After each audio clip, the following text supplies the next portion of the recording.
Hello, and welcome to Building Real-World Bridges Between Clinicians and Patients with Myeloma. My name is Dr. Bob Orlowski. I'm the head of the myeloma section at the University of Texas MD Anderson Cancer Center in Houston, and it's a great pleasure for me to welcome two wonderful panelists. One is Dr. Peter Voorhees from the Levine Cancer Institute in North Carolina, and also Jennifer Ahlstrom, who, in addition to being a myeloma patient herself, is also an internationally recognized patient advocate as well as entrepreneur in the myeloma setting and founder of HealthTree for multiple myeloma, which is used by many myeloma patients. Today, our focus is going to be on one of the more exciting aspects of myeloma care that's developed over the past decade, and in particular, the emergence, validation, and continuing development of antibody-based therapies. Throughout our discussion, we'll rely on some cases to explore how we're using especially CD38 and Bcma targeting antibodies in our practice, and also illustrate the centrality of the patient voice in deciding modern clinical care. During this program, we will periodically share several resources that will summarize take-home messages from our discussion and also provide you with some useful resources to share with patients. So do please take a moment to download these tools before we get started. Let's begin. This slide gives you an overview of some of the developments in terms of novel antibodies in myeloma since 2015, and they've really, I think, made a huge difference in enhanced patient outcomes. Starting in 2015, we saw the approvals of the first antibodies, which were daratumumab, an anti-CD38 antibody, which was approved as a single agent, and elotuzumab, which we won't cover a lot about in this presentation, but is still a very active drug, and that's an antibody that recognizes SLAMF7 and is used predominantly in combination with immunomodulatory drugs. Later on, some of these antibodies were tried in earlier settings, and we were able to get approval of one new CD38 targeting antibody, including isatuximab, and also daratumumab-based combinations were approved in earlier lines of therapy. And the previous antibodies had all been given intravenously, but there was the development of a subcutaneous version of daratumumab, which really improves patient convenience and also reduces, as you'll see later, the incidence of infusion or injection reactions. And then most recently, last year, there was an expanded approval for isatuximab, and we had the development and approval of the first Bcma targeting antibody, which is Balantamab Mafidotin. And I think that we're going to discuss throughout this session some of the future developments, including more evidence for CD38 antibodies, such as potentially using them in quadruplet combinations. The future may be of expanded use of Bcma targeting antibody drug conjugates, and also talking about Bcma bispecifics, which we don't have approved yet, but we hope soon to have, perhaps even later in this calendar year. Let's just start with an overview about how CD38 antibodies work. You probably remember that myeloma cells are CD38 positive, so they express this protein on their surface. And antibodies that bind to CD38 work through a number of mechanisms. First of all, the enzymatic activity of CD38 is important to myeloma cell survival, and binding of both daratumumab and isatuximab inhibits that activity, which by itself can be toxic to myeloma cells, but also the fact that these antibodies attach to the cell surface leads to activation of other immune effector cell-based mechanisms, which include things like complement-dependent cytotoxicity. There's also antibody-dependent cellular cytotoxicity and antibody-dependent cellular phagocytosis. Finally, there are data suggesting that daratumumab in particular, but also isatuximab, can work by modulating the immune microenvironment. One example is potentially reducing immunosuppressive T regulatory cells. And so in some ways, what that does is take the brakes off the immune system in the bone marrow. Now, Balantamab Mafidotin, which we sometimes abbreviate as Belamaf, is a different creature, if you will, because this is the first drug in the myeloma setting that works as what's called an antibody-drug conjugate. Here, in addition to the antibody, you have an attached drug, and one of the major ways that Belamaf works is that when the drug binds to the Bcma on the myeloma cell surface, the drug is taken up inside the cell, and the drug which is linked to the belantamab is released by digestion, and it's an antimicrotubule agent, so it stops the division of the myeloma cells and induces cell death. So kind of like a Trojan horse, where the myeloma cell unsuspectingly takes up this molecule and it results in death from the inside. In addition, like DARA and ISA for CD38, there also is some antibody-dependent cellular cytotoxicity and phagocytosis which occurs. Finally, we'll talk a little bit about bispecific antibodies, and the way that these are designed is that most antibodies, as you probably remember, have two binding sites. In the example of daratumumab, both of the binding sites bind to CD38.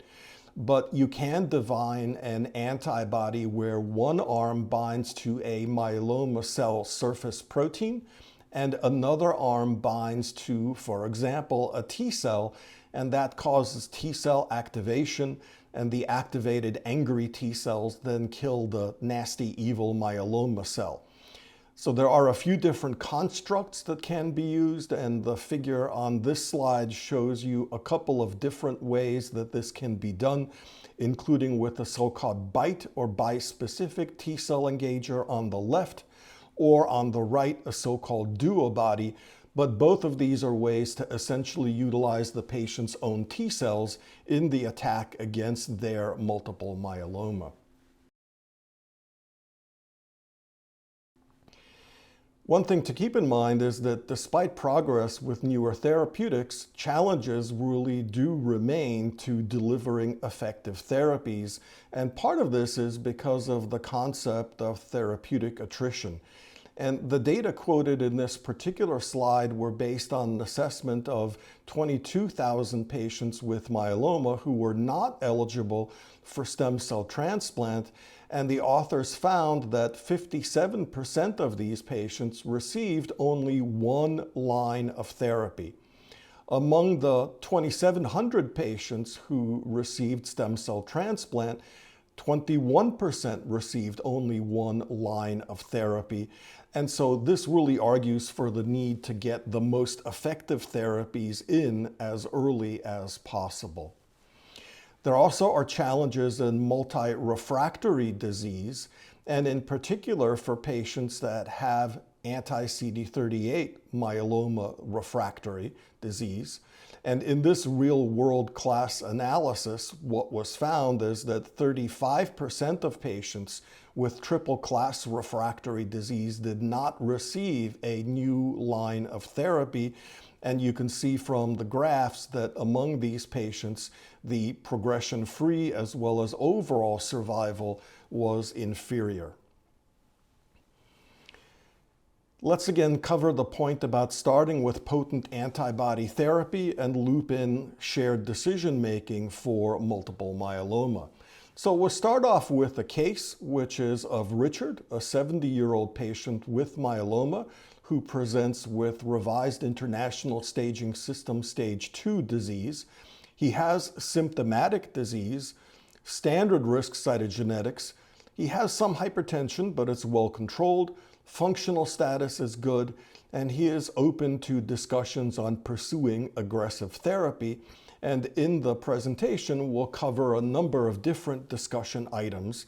And at this point, what I'll do is I'll turn it over to Dr. Voorhees for an overview of options in the newly diagnosed setting.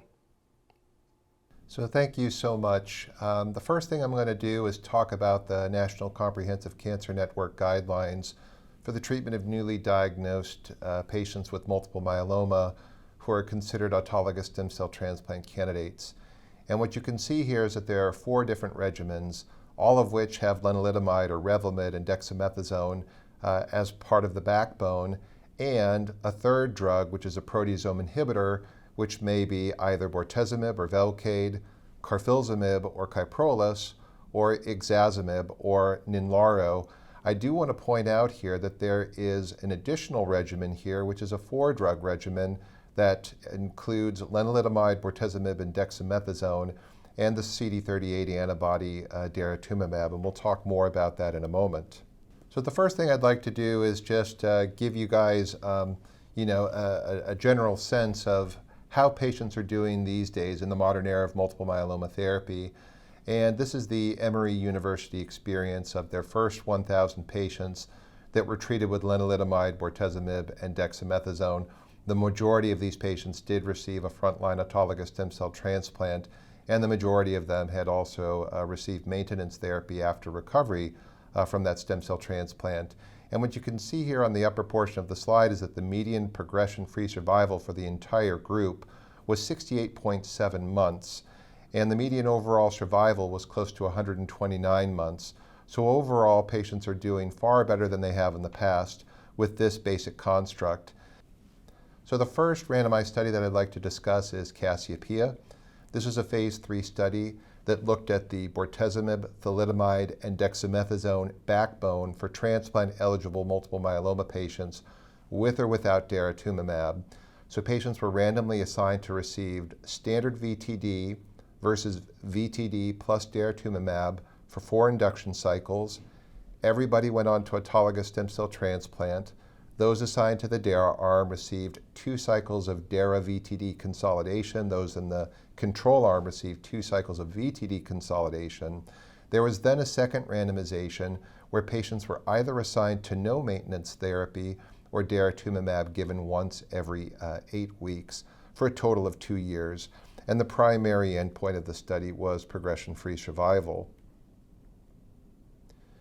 Now, what you can see here is that there was a progression-free survival benefit observed for all people who received daratumumab as part of their initial therapy. So whether you got daratumumab as part of your induction and consolidation or maintenance therapy or both, you did very well from a progression-free survival perspective compared to those that just received bortezomib, thalidomide, and dexamethasone without maintenance therapy.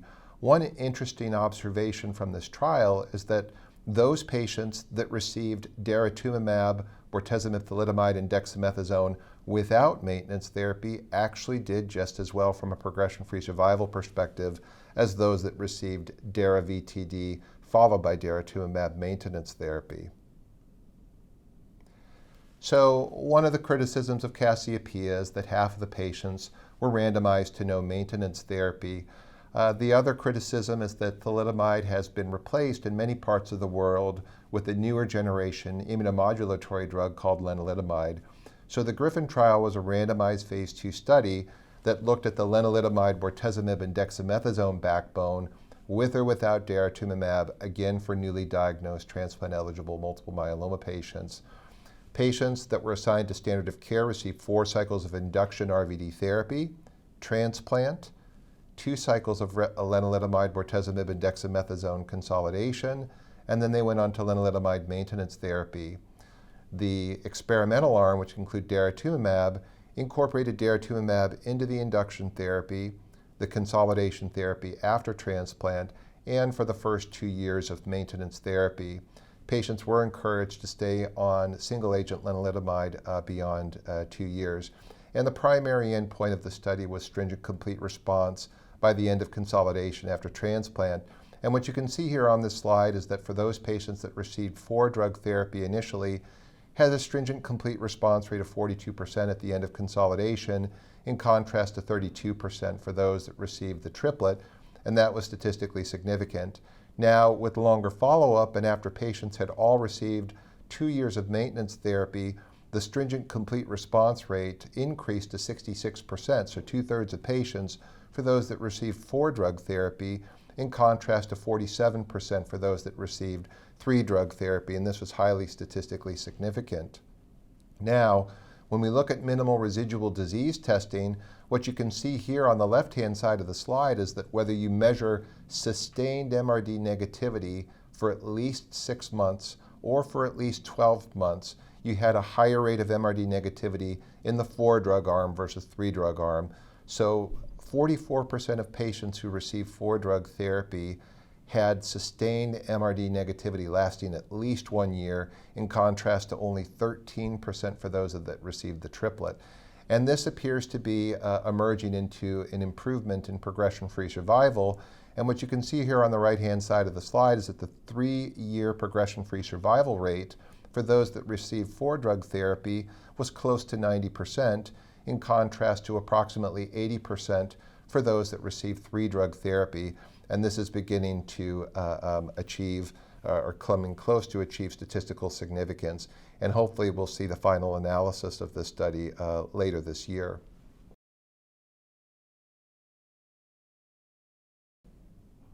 So when we looked at patient subgroups, what you can see here is that the majority of patients seem to benefit from the 4-drug therapy versus the 3-drug therapy with regards to progression-free survival, whether you look at that by high risk versus standard risk cytogenetics, ISS stage, or age. Now, GMMG HD7 was a randomized phase 3 trial that was very similar in concept to the Griffin trial. So in this case, patients received the backbone of bortezomib, lenalidomide, and dexamethasone with or without isatuximab prior to autologous stem cell transplant. So patients received 6 cycles of induction therapy, then went on to transplant. They then underwent a second randomization of lenalidomide with or without isatuximab as their maintenance therapy. This analysis was the initial primary endpoint of MRD negativity at the end of 6 cycles of induction therapy. And what you can see here is that the MRD negative rate for those patients that received 4-drug therapy prior to transplant was 50%, in contrast to 35.5% for those that received 3-drug therapy.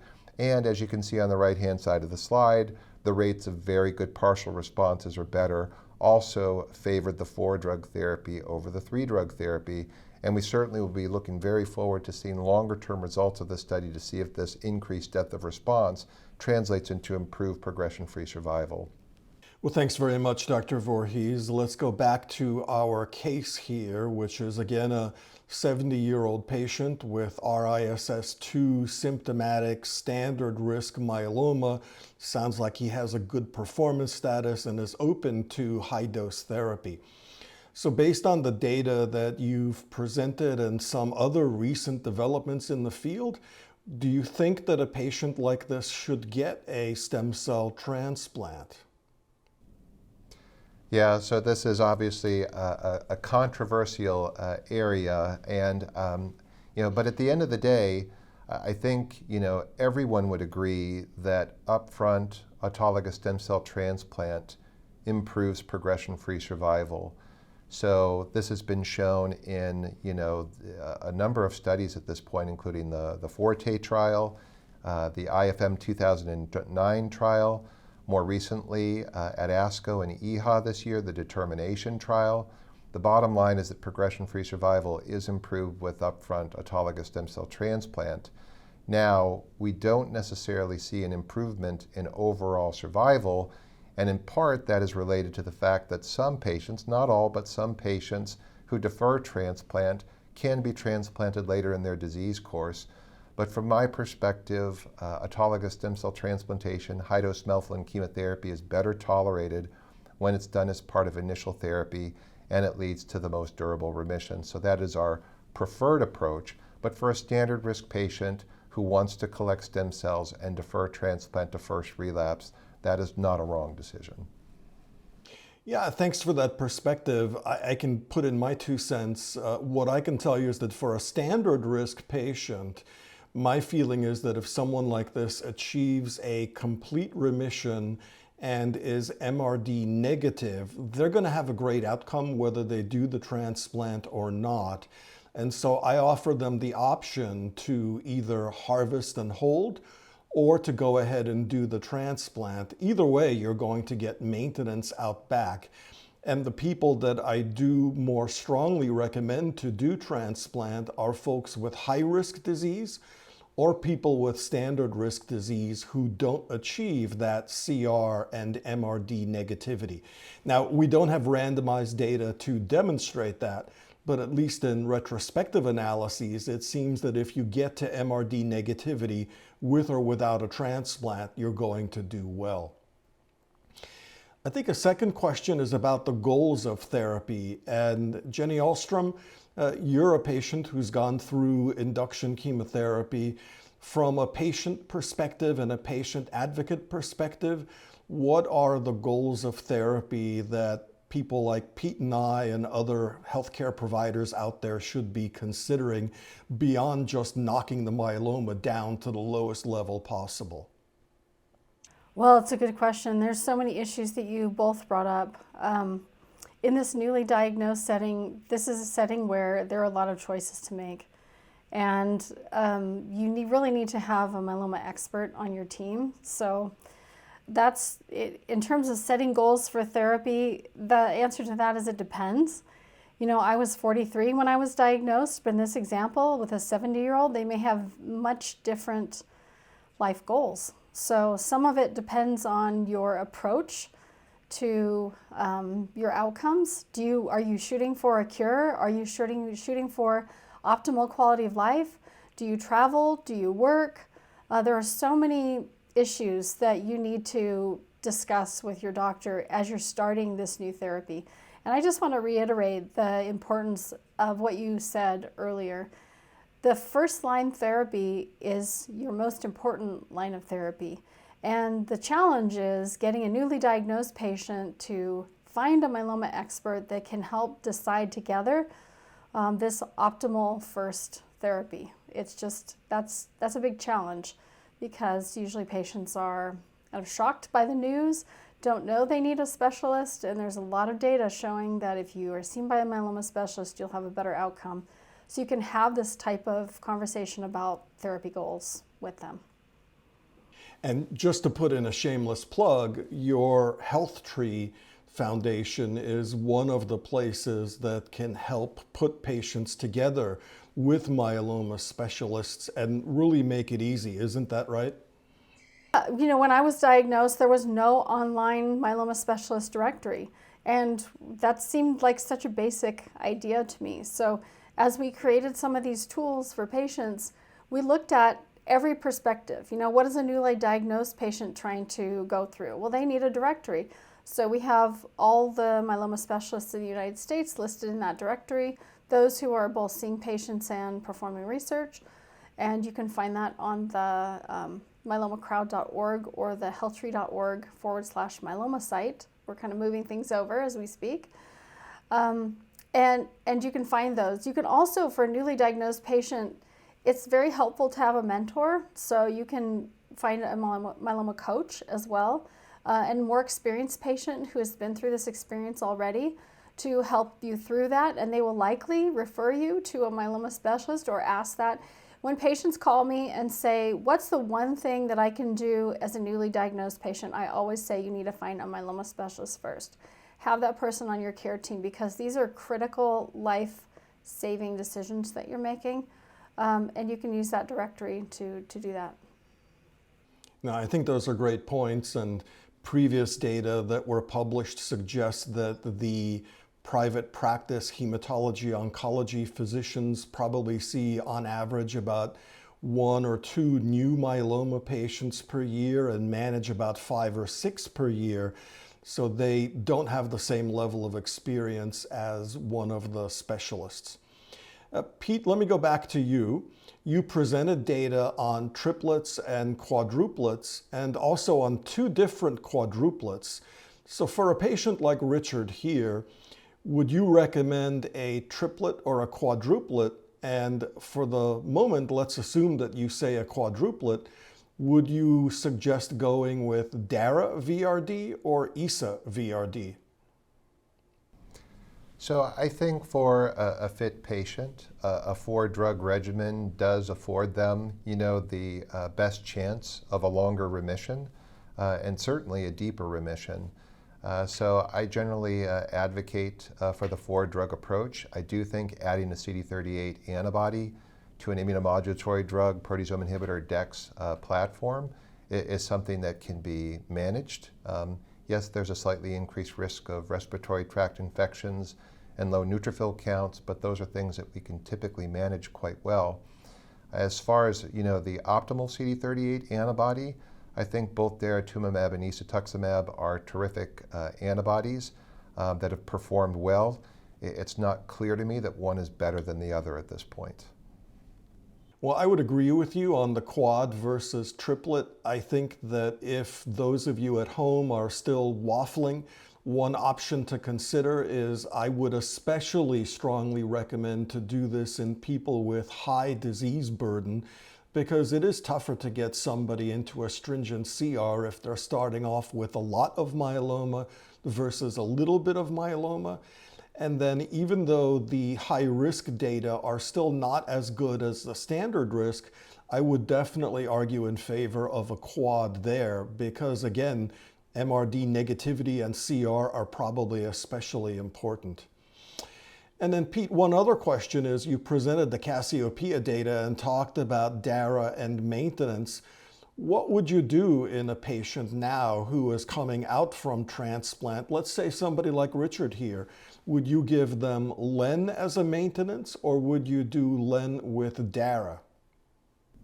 So I think that that's a great question. I always say, when in Rome, do what the Romans do. So if you want to try and recapitulate the results of the Griffin trial, it probably makes the most sense to do it as it was done in the study until we have additional studies that tell us that that's not necessary. So as a purist, I would say, use the daratumumab with the lenalidomide for the first 2 years of maintenance therapy. That said, the Cassiopeia trial suggests that if you've gotten the CD38 antibody as part of your induction and post-transplant consolidation, the antibody may not be necessary in maintenance. I think we're comparing apples to oranges there to some extent because half the patients got absolutely no maintenance therapy and the other half got just single agent CD38 antibody. I think that the GMMG study that I alluded to before in the second randomization will really help us understand whether it makes sense to incorporate a CD38 antibody with lenalidomide as part of the maintenance therapy. And the SWOG study should also provide some insights there as well. So for now, a minimum of lenalidomide, but I think you could make a strong argument to add the CD38 antibody for the first 2 years. Well, thanks very much for that commentary. Jenny, let's maybe go to you for a moment. As a patient and an advocate, we have, as you've seen now, really wonderful upfront therapy options.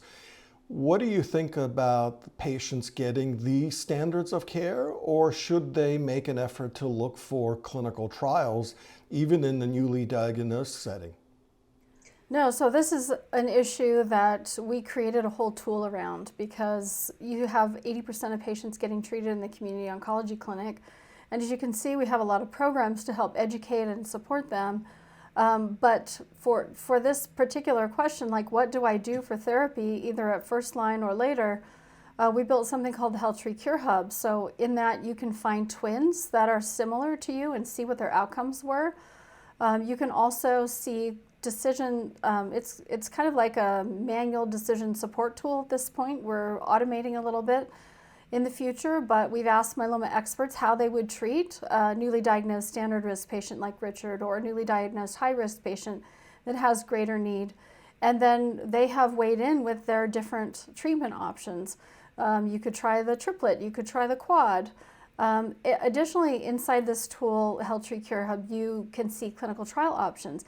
And even though a clinical trial may not be something a newly diagnosed patient might consider, it may be an excellent option, especially for high-risk patients, because If the current standard, you're getting the triplet or even the quad and a stem cell transplant with maintenance, you're still seeing less of an outcome for those patients.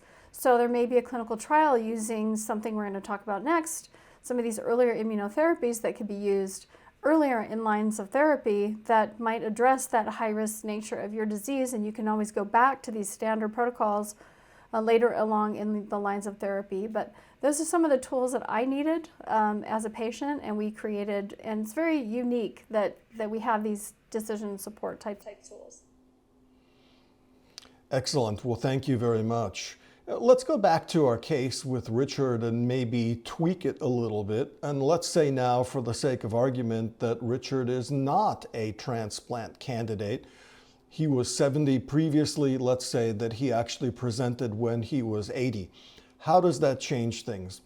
Well, we do have DRD, or daratumumab, with lenalidomide and dexamethasone, which is a very effective and now standard triplet from the MAIA trial. We do have RVD, or in some cases, a reduced dose and schedule called RVD Light, which can be used. So once again, you've got this question of proteasome inhibitors or antibodies with len and dex.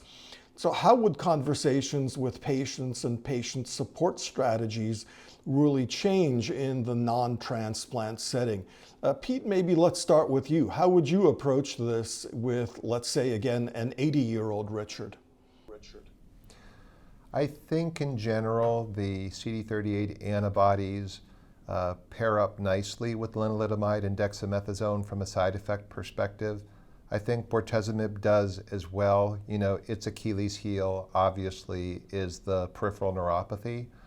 On the other hand, I think when you add the CD38 antibody to lenalidomide and dexamethasone, you do see more problems with low neutrophil counts and perhaps a slightly increased risk of infection as well. So I think you have to have that conversation with the patients. At the end of the day, whether you add daratumumab or bortezomib to the lenalidomide and dexamethasone backbone, you're improving overall survival. So they're both terrific combinations. So it's really a matter of going through the nuances of their specific case, what medical conditions that they may bring into the scenario that may influence which of the two strategies that you take. So for example, if you have a diabetic patient who already has neuropathy, you're going to gravitate towards the daratumumab, lenalidomide, and dexamethasone backbone. If you have somebody who has a very low white blood cell count as part of their initial presentation of multiple myeloma, you may gravitate towards the lenalidomide, bortezomib, dexamethasone regimen. Yeah, definitely. So let's just conclude with some take-home messages, if you will, on CD30 antibody safety. These antibodies, as both Pete and Jenny have mentioned, have been really extremely well tolerated, but they do target not just myeloma plasma cells, but also normal plasma cells. And many patients do have low levels of gamma globulins. In some cases, you may consider prophylactic IVIG, or especially in patients who've had several infections. And of course, the infections need to be treated aggressively. We talked earlier about the use of sub-Q DARA, which really has largely replaced the IV because of a much lower rate of infusion reactions. You do need to pre-medicate for the CD38 antibodies, and typically acetaminophen, diphenhydramine, a little bit of dex or a different steroid, and montelukast are typically used. Cytopenias are a little bit more common with the CD38 antibodies, so monitor the counts, especially in somebody who's got a lot of myeloma at the beginning, and also if you're ever using a pomalidomide combo. And then, as Jenny mentioned, the antibodies to CD38 do reduce reactions to COVID vaccines, so do try to make sure that folks are vaccinated ahead of time, if at all possible, and also consider prophylactic strategies in these patients. So now let's move on to the relapsed and or refractory setting and how we may be able to use antibodies there, and also how we can continue building our professional patient partnership. So as before, we'll start with a case. This time it's Margaret, who has a history of myeloma.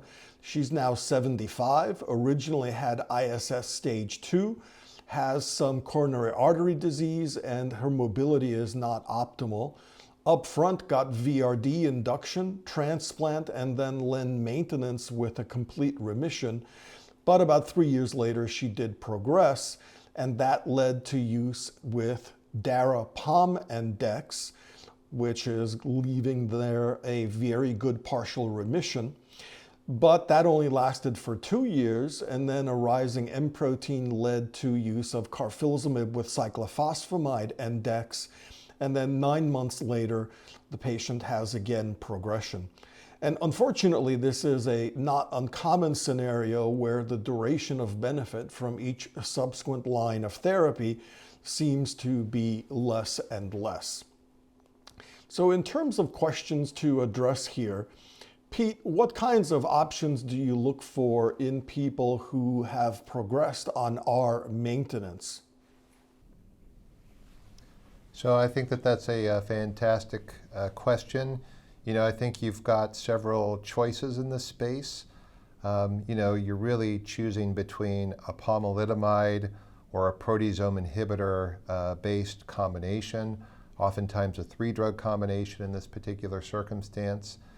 So we've certainly seen the use of pomalidomide and dexamethasone with daratumumab and isatuximab in this space, which is very highly appropriate for somebody progressing on lenalidomide.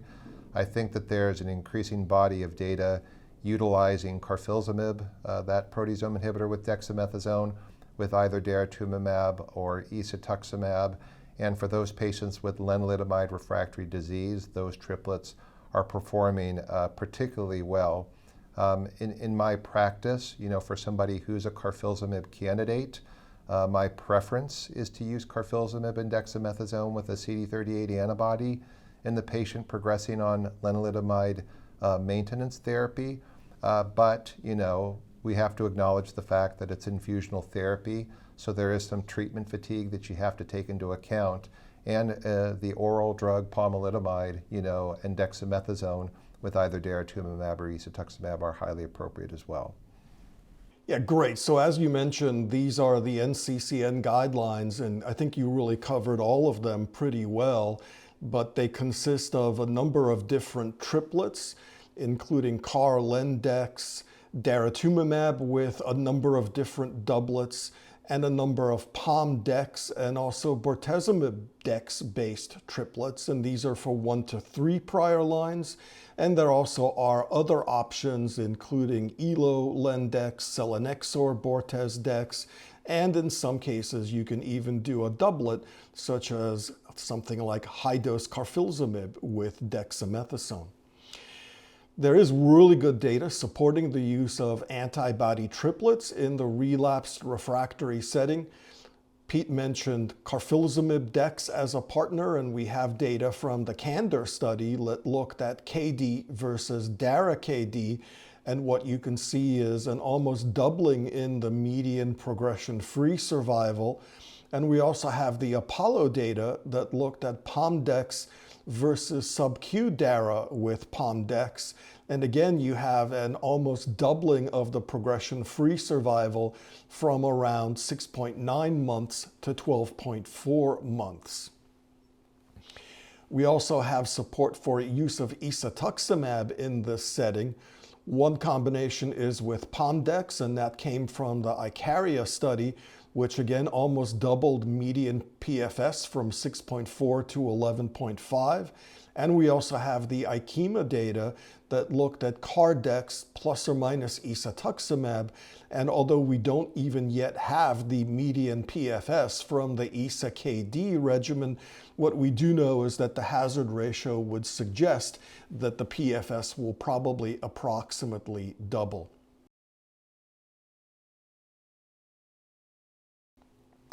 For those of you that like curves, these are updates from the Apollo study, which again is in lenalidomide refractory patients, so would be good for somebody that progresses on len maintenance. And again, this was POM-Dex versus sub-Q Dara and POM-Dex.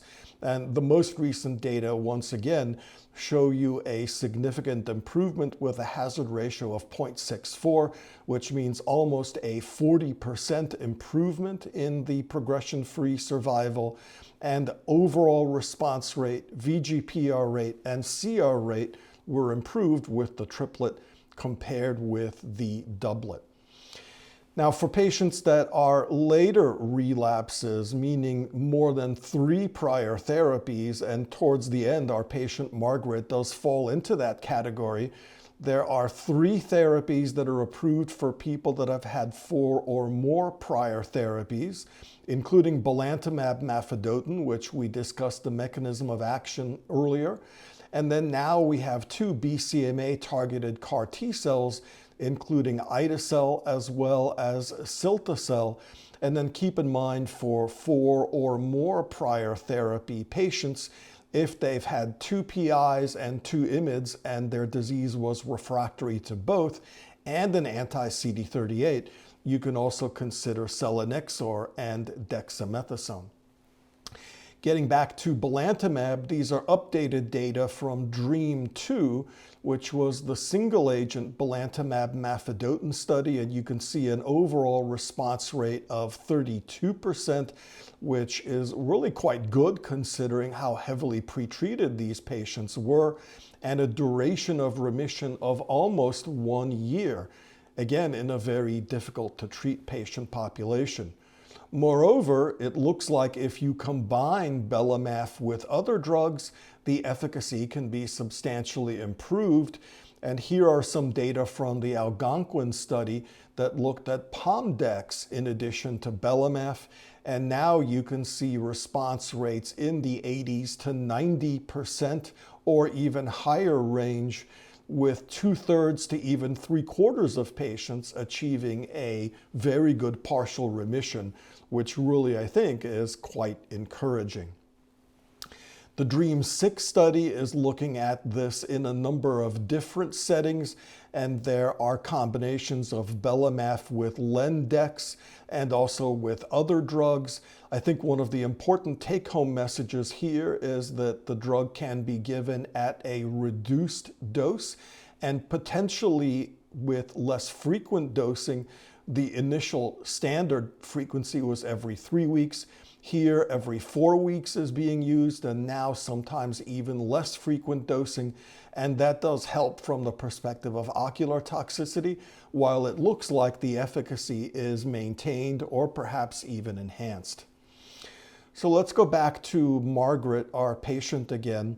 And we talked about, Pete, the fact that she had progression on our maintenance, and you thought that Dara-Pomdex was a reasonable therapy to use at that point, and then a rising M protein.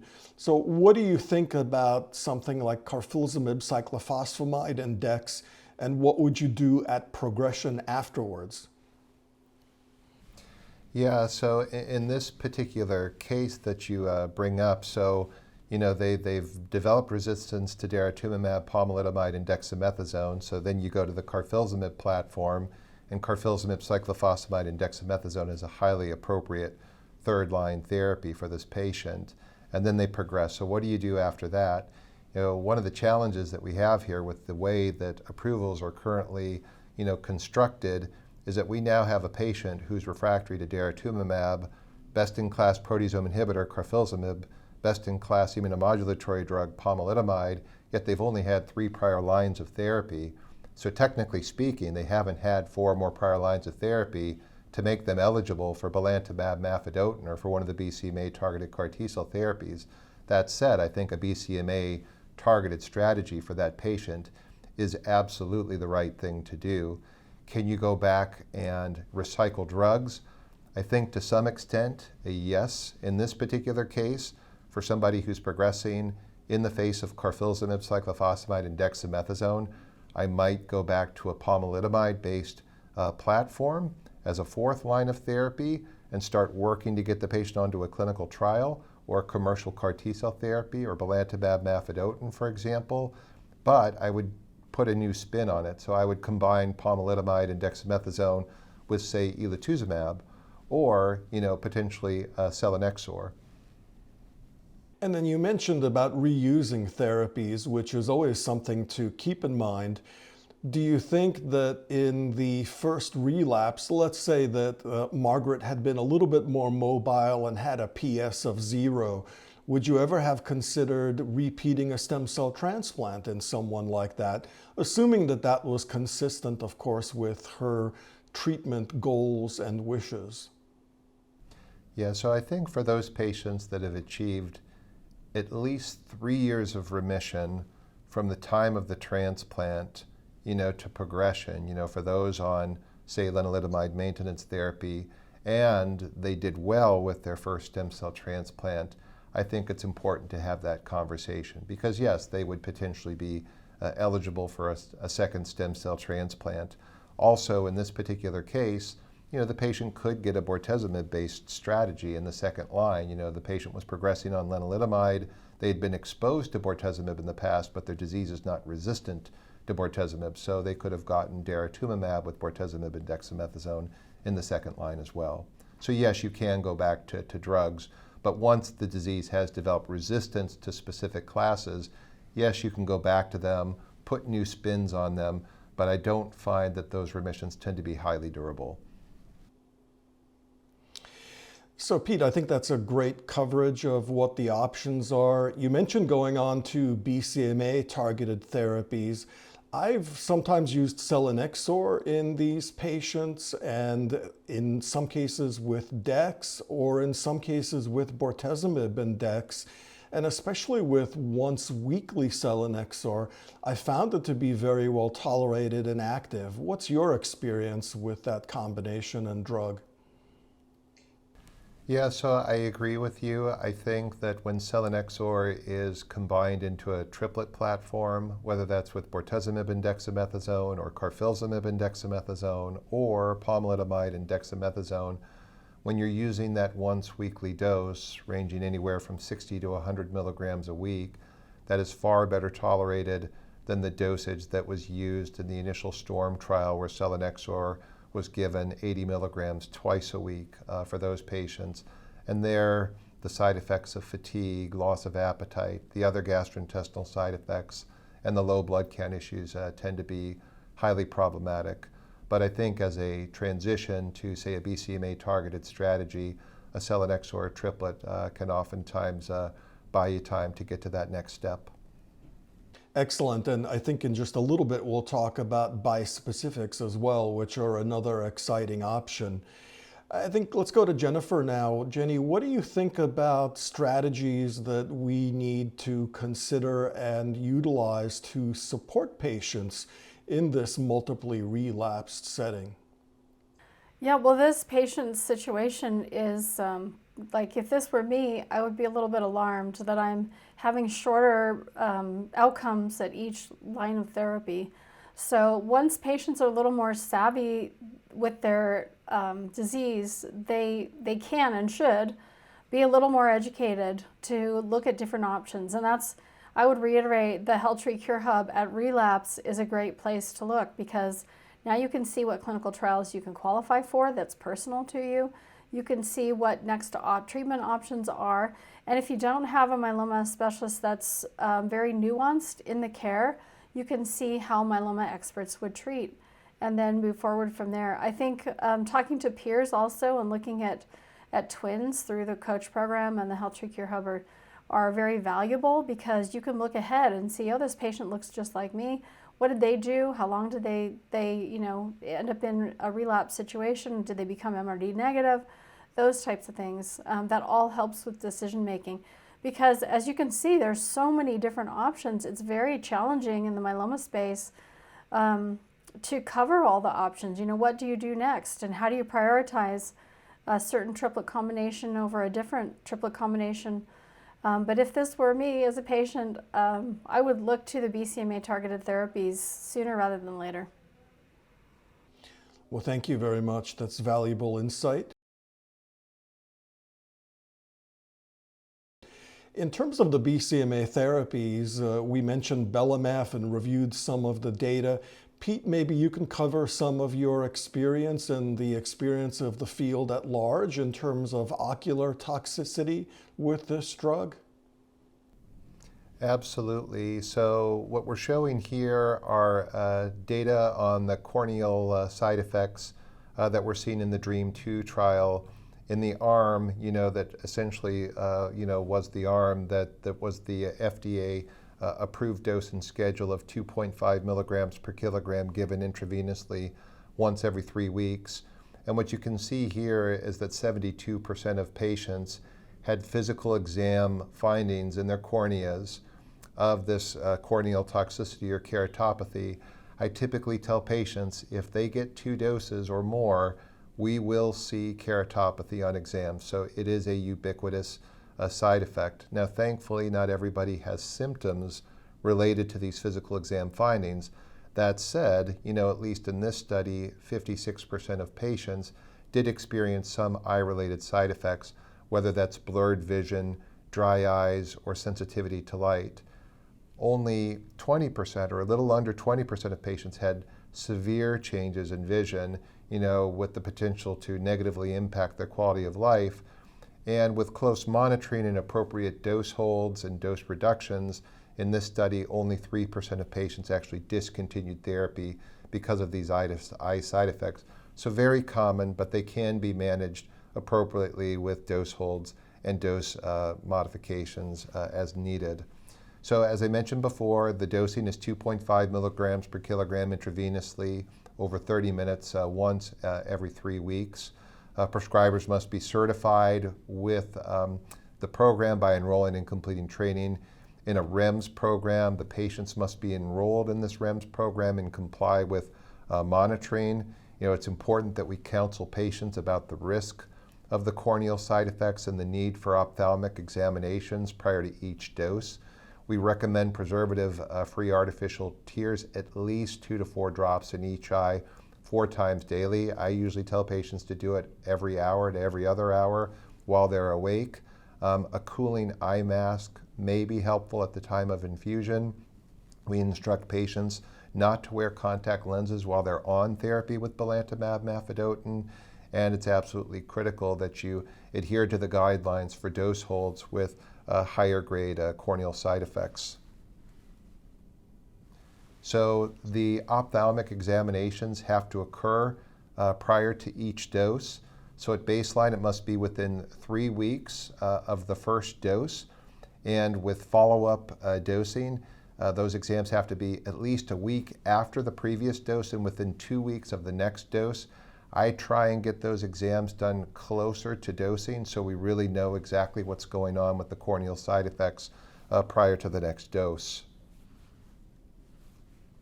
So let's move on to preparing patients and professionals for BCMA and non-BCMA bispecific antibodies.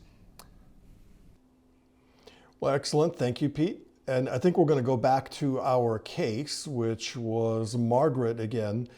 And let's say, for the sake of argument, that on her last line of therapy from the previous slide, she had gotten Balantamab Mafidotin and maybe after some response had a progression.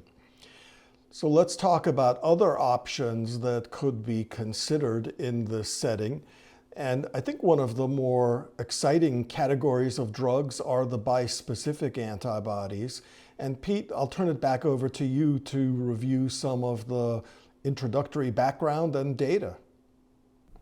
So this is a very crowded space, and what we'll do is we'll talk about Tachlistomab.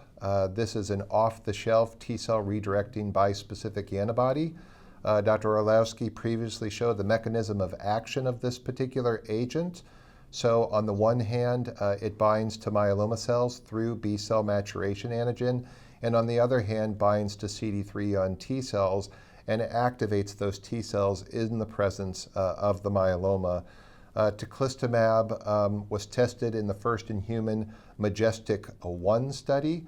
The recommended phase 2 dose for Tachlistomab monotherapy that was seen in the study in relapsed refractory multiple myeloma patients was 1.5 milligrams per kilogram given as a subcutaneous injection on a weekly basis with 2 initial step-up doses of 0.06 and 0.3 milligrams per kilogram. So Majestic-1, again, was a first-in-human study in highly heavily pretreated triple-class exposed myeloma patients.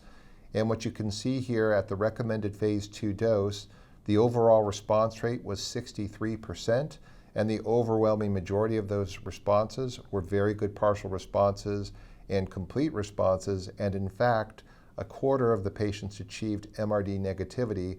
And given the fact that the patients had received a median of 5 to 6 prior lines of therapy, this is really quite an impressive result.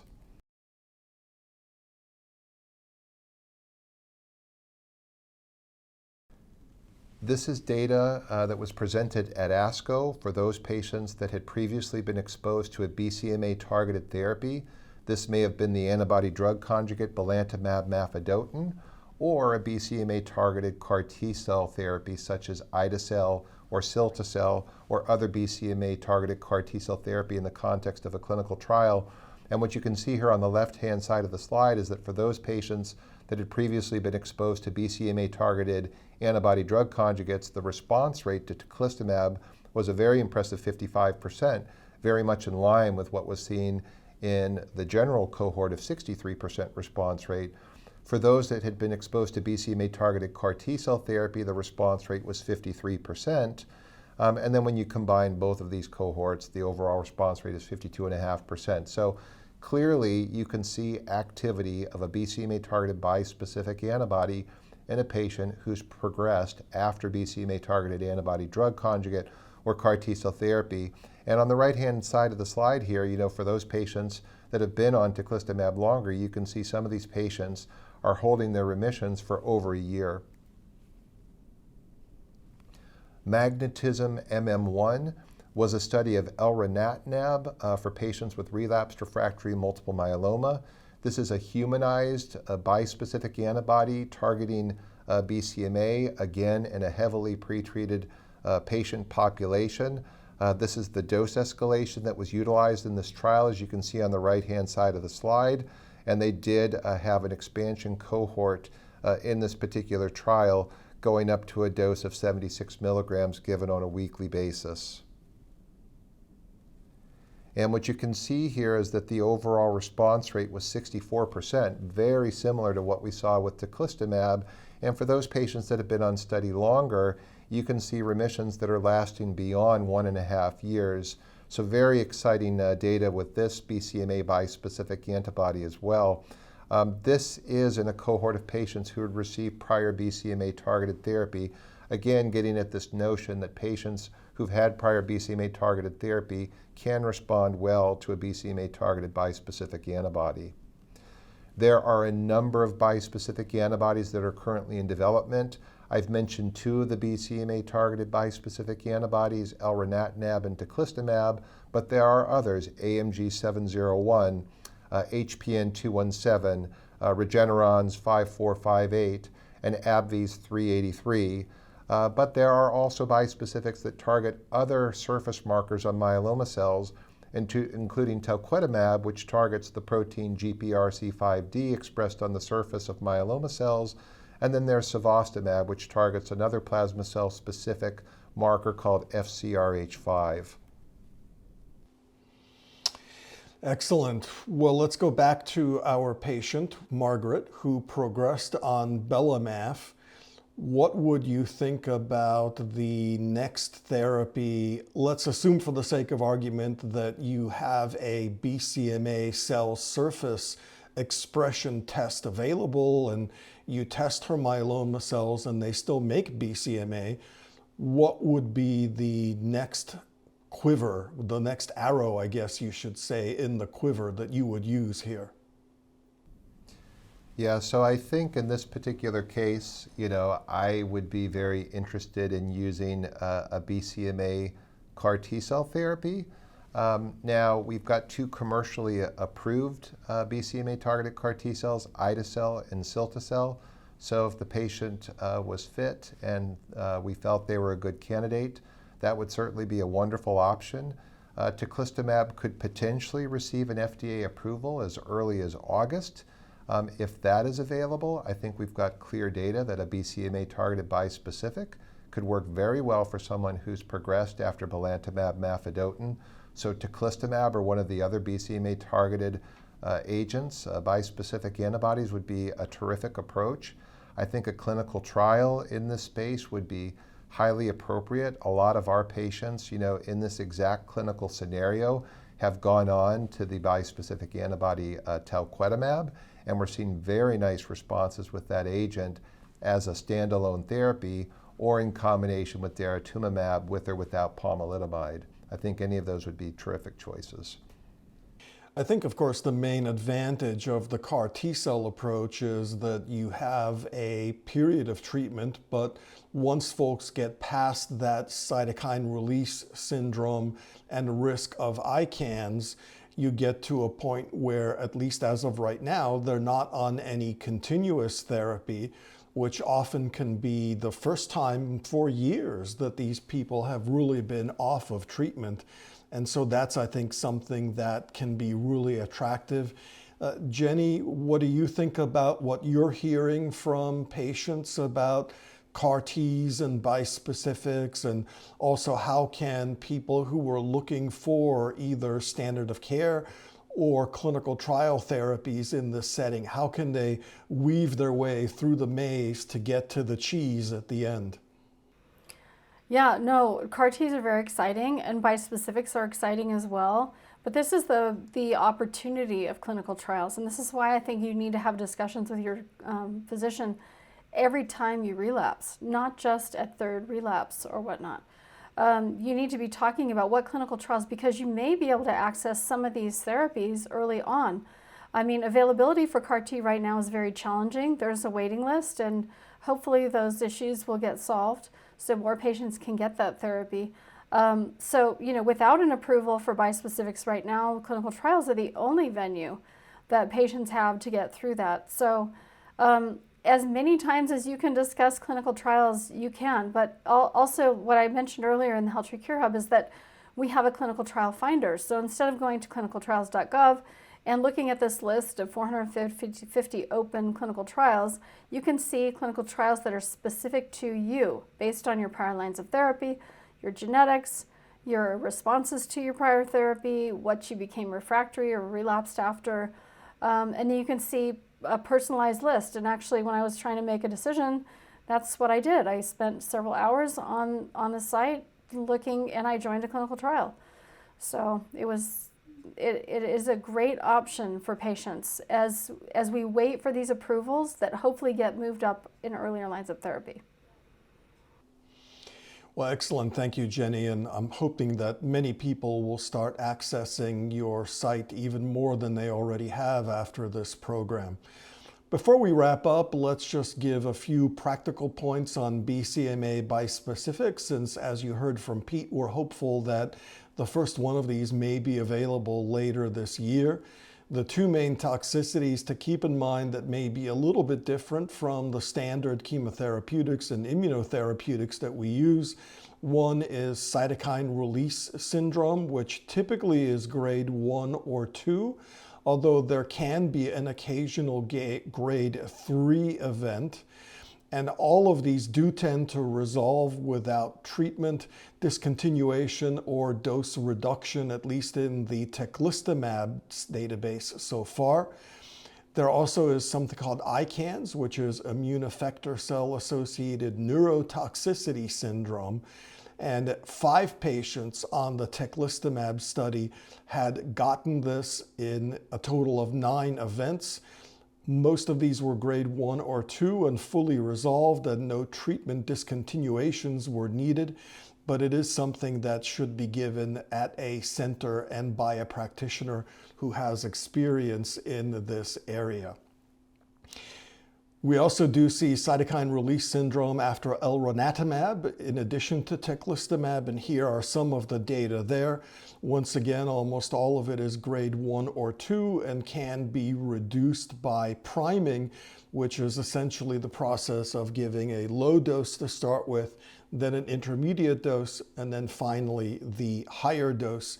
And you can get cytopenias, injection site reactions, diarrhea, and fatigue with all of these.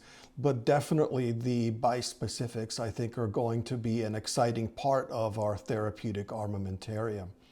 I think our final take-home messages would be for CD38 antibodies.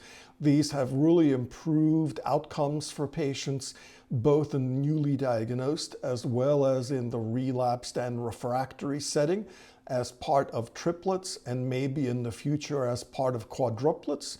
And probably both Pete and I would agree that the earlier you use the CD38 antibody, the better, and that using it in frontline, especially for transplant ineligible patients, where sadly some of them may not be able to get a second-line therapy, you want to make sure to give the best agents first.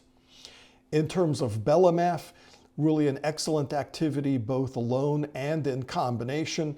You do have to do this with an experienced ophthalmologist to be able to manage the ocular toxicity, but really an excellent drug with no risk of cytokine release essentially or ICANS. And then finally for the bispecifics, the first of which we hope to have available later this year, response rates in very heavily pretreated patients look to be in the 60 to 70% range. There is cytokine release and ICANS possible, but our management tools are improving, and definitely these are therapies that should be considered, and I think will make a big difference in continuing to improve outcomes and overall survival. That concludes our exploration of antibody therapy in myeloma. Thanks again to Pete and Jenny for being part of this, and I hope that you found this activity informative and useful in your practice. Thank you. This activity is certified by Medical Learning Institute, Incorporated. This activity is developed with our educational partners, PVI, Peerview Institute for Medical Education, and HealthTree Foundation. Remember to download the slides and practice aids